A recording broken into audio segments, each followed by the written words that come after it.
Not sure about that intro. I'll take it though.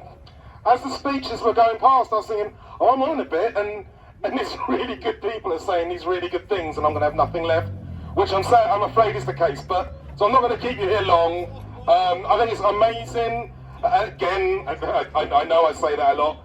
I think it's amazing to see Extinction Rebellion and Stand Up to Racism coming together, because, as has been said, these two issues, the two issues that we're fighting for, they overlap so much. The climate crisis is a race crisis, and you know, the impact on the global south and the impact on black and brown people in Britain of the climate emergency is really obvious, and they both have their root in the same place. They both have their root in greed and capitalism. Greed and capitalism gave birth to racism, and greed and capitalism is what stokes the climate emergency. We know this, and that's why it's so important that these campaign groups come together. And to come together to support refugees is wonderful. That it makes so much sense. I mean, this 40,000 kilometres, that 40,000 kilometres sounds like a lot, it sounds like loads. That's the world we live in. That's the world that houses all 8 billion of us. And what's been proved this year by this pandemic that's flown across the world, we're all connected. What happens in the poorest slum in the most deprived part of the world has an impact on us here. We are all linked as human beings. We're one species, and it's been made so evident this year by this pandemic.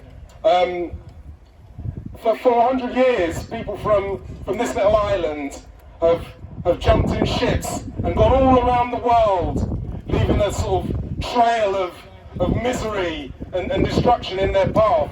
And then they've raped and pillaged and extracted money, resources and people from all over the world. As they what was the saying? As they take on the white man's burden and send the best of their breed out around the world. That's how Britain has been brought up, to think that that's what it's doing. It's going around the world and it's taking civilization and civility, when actually what it's done, and we're still paying the price for it now. Many of the refugee crises are because of things specifically that Britain have done. If not specifically, then that we've done by supporting America or other parts of the world that are doing this. We're not innocent, and we know that. So if we can write poems about, you know, there's a part of a foreign field that is forever England.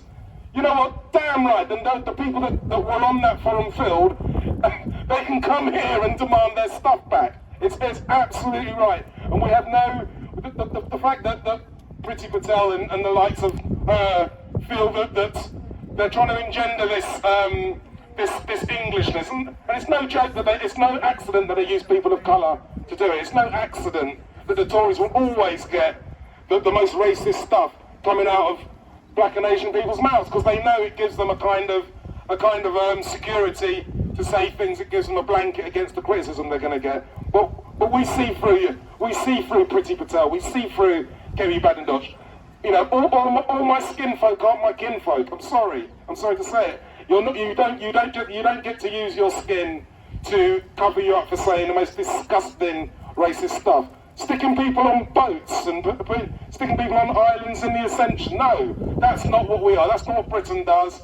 And it's so important that we today, marching down the road in one of the most diverse, beautifully diverse parts of this city, with people from all over the place, and very different to 84 years ago, Cable Street, where a similar sort of coalition, to be honest, with Jewish and Irish and anti-racists came together and said to Mosley in his back shirts, you are not walking down here. This is the opposite. We are marching with the community. You look in the windows, you saw the people in their cars beeping and honking. They're with us. We are right. Ignore the messages that the Tories and the media are trying to tell us. That's not us.